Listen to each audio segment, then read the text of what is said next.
Hi every one. இப்போ நம்ம பார்க்க போகிறது கேப்ஸ் லாக்.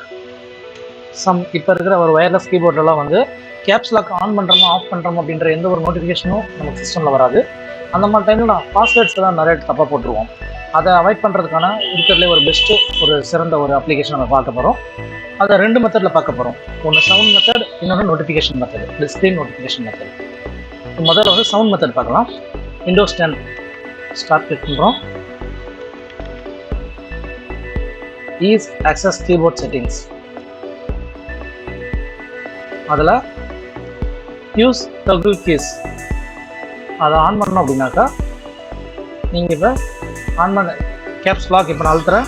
சவுண்ட் ட்ரைன் ஒரு சவுண்ட் வருது, ஆஃப் பண்ணுற சவுண்ட் ட்ரைன் அப்படின்னு வேரியண்ட்டாக வருது. ஸோ இது ஒரு சவுண்ட் மெத்தடில் ஐடென்டிஃபை பண்ணுறது. இப்போ நம்ம நோட்டிஃபிகேஷன் மெத்தட் ட்ரை பண்ணலாம். ஏன்னா அது ரொம்ப ஈஸியாக இருக்கும் எல்லாருக்கும். நோட்டிஃபிகேஷன் மெத்தடுக்கு நம்ம சின்ன ஒரு தேர்ட் பார்ட்டி டூல் யூஸ் பண்ண போகிறோம்.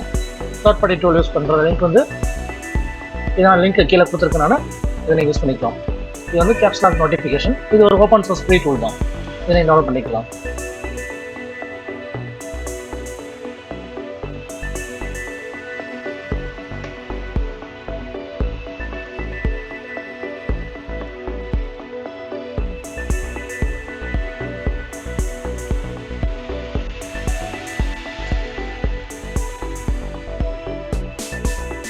Already open.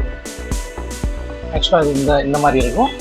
இது வந்து நம்பர் லாக் கீஸ் வந்து நம்ம இப்போ ஆன் பண்ணுறோமோ ஆஃப் வச்சுக்கிறோமோ அப்படின்றத இது பாருங்கள். Caps lock off, caps lock on, ஆனில் இருக்கா ஆஃபில் இருக்கா அப்படின்றது நம்ம டைமிங் காட்டும். நோட்டிஃபிகேஷன் டைமிங்ஸ் நம்ம வேணும் அதிகம் பண்ணிக்கலாம்.